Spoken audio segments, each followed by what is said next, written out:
Si yo les preguntara a cada uno de ustedes cuál es el problema cardíaco que ven con más frecuencia en su clínica veterinaria, ¿qué me responderían? ¿Cuál es esa cardiopatía que siempre está ahí presente? Yo tengo clarísimo cuál sería esa respuesta. Lo más probable es que ustedes me digan que es la insuficiencia valvular mitral, también conocida como enfermedad mitral y tiene muchos otros nombres. Actualmente, de hecho, se conoce como la enfermedad valvular mixomatosa mitral. Y esta enfermedad es el motivo por el cual muchos cardiólogos muy reconocidos se juntaron en Estados Unidos bajo el estandarte del ACVIM, que es el American College of Veterinary Internal Medicine, y crearon una serie de lineamientos bastante sencillos y bastante prácticos para poder clasificar estos pacientes en base a exámenes complementarios y entregar el mejor tratamiento. Una metodología muy sencilla que actualmente a todos los cardiólogos nos simplifica la vida y que yo voy a compartir con ustedes para que también tengan el mismo nivel de trabajo y aprendizaje. Entonces, ¿cómo sabemos nosotros que tenemos enfrente a un paciente que puede tener una insuficiencia de la válvula mitral o una enfermedad mixomatosa valvular mitral, que es lo mismo? Pues bueno, hay ciertas características que nos pueden hacer sospechar de esto. Lo primero es la talla del paciente. Son pacientes que por lo general son de raza pequeña. Entre las razas establecidas, más allá de los mestizos, tenemos a los poodle, a los pequineses, a los shih tzus, quizá a los pomeranian, a los salchicha y un largo etcétera, ¿sí? Cuanto más pequeños, más chance hay de que puedan tener este problema.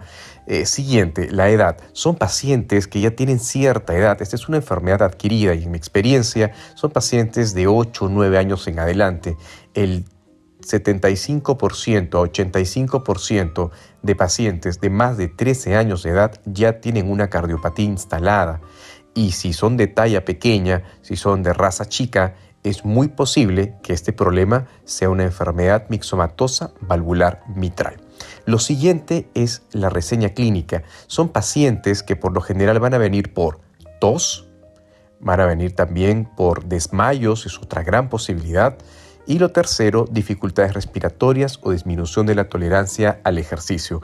Estas pistas nos ayudan antes de poner las manos sobre nuestro paciente a saber qué puede estar pasando. Lo siguiente, la auscultación. Sospechamos de una insuficiencia de válvula mitral cuando nosotros auscultamos el emitórax izquierdo y a nivel del quinto espacio intercostal podemos sentir un soplo. Un soplo básicamente es un roce sobre el estetoscopio que nosotros escuchamos como tal. Es un roce constante y es sistólico, ¿sí?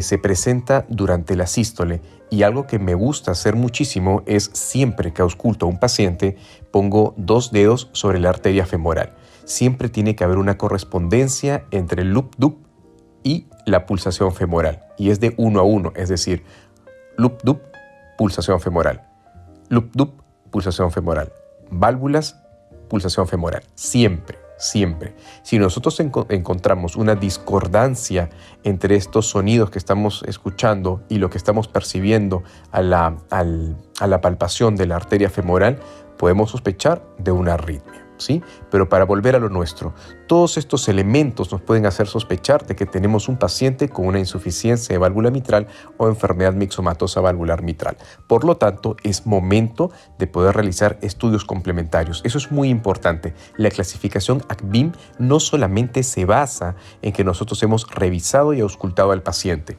sino que requiere métodos complementarios para poder empezar a utilizar esta clasificación. La clasificación es muy sencilla. Se clasifican en A, B, C y D. Los pacientes clase A son aquellos pacientes que solamente por nacer de una raza en particular ya están incluidos como posibles pacientes cardíacos. Por ejemplo, poodle, shih tzu, pequinés, pacientes salchicha, pomeranians, malteses, etc. Todos esos pacientes que tienen una gran predisposición para generar un problema de válvula mitral ya están en la clasificación A, sin tener absolutamente ningún hallazgo, nada que nos haga sospechar, ni un soplo, nada. Solamente por nacer Shih Tzu ya es un paciente clase A.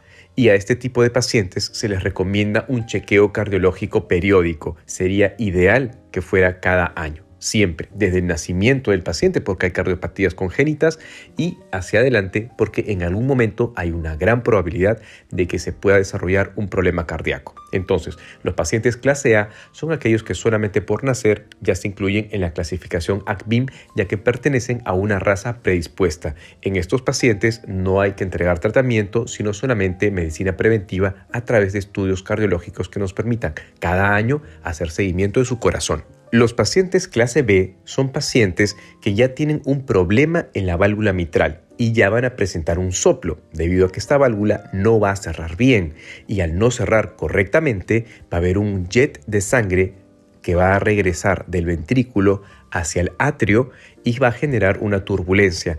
Esta turbulencia finalmente produce vibraciones que se transportan a través del tórax hasta el estetoscopio y nosotros terminamos escuchando un soplo durante la sístole. Muy bien, entonces todos los pacientes clase B ya van a tener un problema en la válvula mitral, esta no va a cerrar correctamente y vamos a poder auscultar un soplo. La clase B se subdivide en dos tipos: los pacientes que pertenecen a la B1 y los pacientes que pertenecen a la clase B2.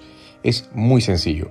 Los que pertenecen a la B1 son aquellos pacientes que tienen un déficit de cierre en la válvula mitral y que por lo tanto presentan un soplo, pero no hay ningún cambio de remodelado, de crecimiento, de deformación importante o relevante en ninguna cámara cardíaca, ni en atrios ni en ventrículos, ¿sí?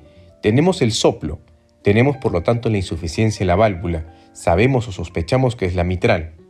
Y cuando nosotros vamos a hacer una ecocardiografía, que es el método más fiable para poder hacer el diagnóstico, o tomamos una radiografía, que es un poco más antiguo, no vemos que el corazón haya crecido para nada. Y si hay algún cambio es muy sutil o es muy leve.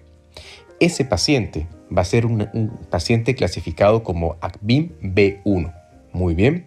Y por el otro lado, lo opuesto, los pacientes clase B2 son aquellos pacientes que ya tienen, igual que los B1, un soplo por un déficit de cierre de la válvula mitral, pero que ya han tenido un proceso de remodelado cardíaco que ha llevado a que el corazón tenga un crecimiento en el atrio, un crecimiento en el ventrículo o un crecimiento en ambos.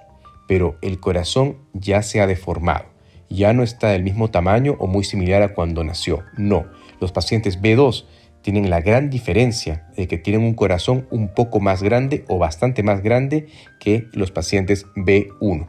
Con respecto al tratamiento, los pacientes ACVIM B1 no requieren un tratamiento farmacológico, no requieren pastillas. El seguimiento constante es lo más indicado y en algunos casos se puede recomendar una comida restringida en sal. Con respecto a los pacientes ACVIM B2, los B2 ya tienen, nuevamente repito, un crecimiento de alguna de las cámaras del corazón o de más de una. Y estos pacientes sí se van a beneficiar del uso de antihipertensivos, como por ejemplo el enalapril, como por ejemplo el benacepril. Son opciones bastante frecuentes en nuestro trabajo. Otra herramienta que podemos utilizar y podemos agregar a la terapia es el pimobendan. El pimobendan es una medicación que encaja en una categoría que se llama inodilatadores. Tiene un efecto inotrópico positivo y además genera vasodilatación. Estos pacientes ACVIM B2 pueden también utilizar pimobendan. Hay todavía ciertos cuestionamientos al respecto de asociar estas dos medicinas, sobre todo si es un paciente B2, pero que no ha tenido un crecimiento, digamos, muy complicado del corazón. Sin embargo, hay otros profesionales y sobre todo estudios que muestran que se benefician mucho pacientes que consumen estas dos medicinas. Así que se deja a criterio del cardiólogo o de cada colega que trabaja con estos pacientes. Y además se sugiere también chequeos periódicos, es decir, lo que yo sugiero en mi experiencia es cada 6 meses y se le instruye al cliente que tiene que, estar atento a si el paciente empieza a toser, se desmaya o tiene dificultades para poder respirar. Los pacientes clase C son pacientes que ya han tenido un episodio de edema pulmonar. Eso es lo que marca el ingreso de los pacientes con una enfermedad mixomatosa valvular mitral a la clase C. Yo siempre comento que la C es la C de crisis respiratoria, para que nos podamos acordar un poco mejor. Estos son pacientes que ya en el tiempo han ido acumulando líquido a nivel pulmonar y van a empezar a tener dificultad respiratoria, ortopnea, van a haber ya bajado de peso muy probablemente, va a haber una tos que ya se ha presentado de manera crónica. Entonces todo esto marca el inicio de la clase C, pero la principal característica es el edema pulmonar. Y la clase C se divide en CA de agudo y CC de crónico. La clase CA es la que llega a la clínica veterinaria para que nosotros empecemos con el tratamiento de este paciente. Es muy importante auscultar el tórax para encontrar un soplo sistólico en el foco mitral, quinto espacio intercostal, y crepitaciones. Muy probablemente las crepitaciones también indiquen que hay líquido a nivel del pulmón. Podemos tener líquido en el tejido intersticial, en el interior de los alvéolos, y todo esto va a estar dificultando la ventilación. Sin embargo, además de esto, tenemos que tener taquipnea. La taquipnea es la característica principal del edema pulmonar. Podemos tener pacientes que tengan estas tres características: taquipnea, un soplo y digamos crepitaciones a la auscultación, y podríamos sospechar de un edema pulmonar cardiogénico. Lamentablemente hay patologías como por ejemplo la neumonía que podrían tener algunas características similares, porque la neumonía vamos a tener también crepitaciones. Si el paciente tiene un soplo producto de una insuficiencia de válvula mitral o una enfermedad mixomatosa valvular mitral que todavía no se ha desarrollado lo suficientemente como para poder producir un edema pulmonar, entonces nos va a engañar, porque ese paciente de repente tiene un corazón que a pesar del soplo está bastante bien, a pesar de la insuficiencia de válvula está bastante bien, y no es el responsable de ninguna de las crepitaciones, porque no es un edema pulmonar, es pus en el interior del pulmón, de los alvéolos. Y esto nos va a dar la falsa impresión de que podemos tener un paciente cardíaco, porque va a presentar taquipnea, va a presentar crepitaciones y vamos a tener un soplo a la auscultación. Entonces, ¿qué hacer en estos casos? Yo siempre recomiendo tomar un hemograma, de preferencia inmediatamente, y ver si hay leucocitosis o desviación izquierda. Preguntar si ha habido moquito verde saliendo por la nariz, si ha habido inapetencia, y si es posible, pues realizar un índice atrio-aorta con la ecocardiografía es ideal para poder saber si es que ese atrio izquierdo está lo suficientemente grande como para justificar ese edema pulmonar. El tratamiento en estos casos es ODIN, oxígeno, diuréticos como la furosemida, a dosis de 2 a 8 miligramos por kilogramo de peso cada hora, hasta que la frecuencia respiratoria inicial con la que llegó ese paciente disminuya a la mitad. Cuando baja a la mitad es cuando yo usualmente suelo espaciar la furosemida, ya no cada hora, sino la doy cada 6 horas, cada 8 horas, cada 12 horas, y bajar también la cantidad, los miligramos. Ya no de repente algo tan alto, sino paso a 2 miligramos o de repente máximo a unos 3 o 4 miligramos. Bien. La I es de inotrópicos. Tenemos al pimobendan, que es un inodilatador. Podemos entregarlo a pacientes que están en una clase CA, es decir, en el curso agudo del edema pulmonar, a dosis de 0.25 a 0.3 miligramos por kilogramo de peso, siempre y cuando nos estrese, muy importante. Y la N de Odin es la N de nitratos. Podemos utilizar también, por ejemplo, isosorbide, es una posibilidad. Podemos utilizar nitroglicerina endovenosa para venodilatar y permitir que nuestro paciente pueda disminuir su precarga. Estos son diferentes técnicas que utilizamos para pacientes con edema pulmonar cardiogénico de curso agudo, producto de una insuficiencia de una enfermedad valvular mixomatosa mitral que nos ha llegado hasta la clínica. En la clase CC vamos a tener pacientes que ya superaron esta crisis respiratoria en nuestra clínica y que ahora se están yendo para la casa. En este caso siempre prescribimos 3 fármacos que son básicos y son muy similares a los que hemos utilizado en la clase CA, y son, número 1, el pimobendan. Va a ser una herramienta muy importante. La trabajamos a la misma dosis, 0.25 a 0.3 miligramos por kilogramo de peso cada 12 horas, de preferencia 1 hora antes de las comidas. Trabajamos también con un diurético de todas maneras. La furosemida es la más utilizada. La dosis es de 1, 2, 3 o 4 miligramos por kilogramo de peso cada 12 horas o cada 24 horas. según lo pueda ir necesitando el paciente. La idea es darle la menor cantidad de furosemida posible. Un vasodilatador, como por ejemplo el enalapril, que lo podemos utilizar a dosis de 0.25 a 0.5 miligramos por kilogramo de peso cada 12 horas. Y eso nos va a permitir mantenerlo estable en casa. Siempre se le instruye a la familia que es muy importante que controle la frecuencia respiratoria en reposo de su mascota, que simplemente es que cuando esté profundamente dormida deben tomarle la frecuencia respiratoria y esta nunca debe exceder 30 respiraciones por minuto. Se le instruye a la familia que si llega a 30 respiraciones por minuto debe acudir inmediatamente a su centro veterinario para que reciba asistencia a su mascota. Finalmente, la clase D es la clase refractaria. Es la clase que, a pesar de que nosotros ya hemos entregado el tratamiento estándar para la clase CC, el paciente aún sigue presentando episodios de edema pulmonar y vamos a llegar siempre a este punto. Este punto es más complejo debido a que vamos a tener probablemente problemas renales también, debido a que la furosemida ayuda a que perdamos líquido para que no haya edema pulmonar, pero el riñón va a verse súper esforzado porque el riñón sí requiere una volemia necesaria para poder mantener niveles de urea adecuados en sangre.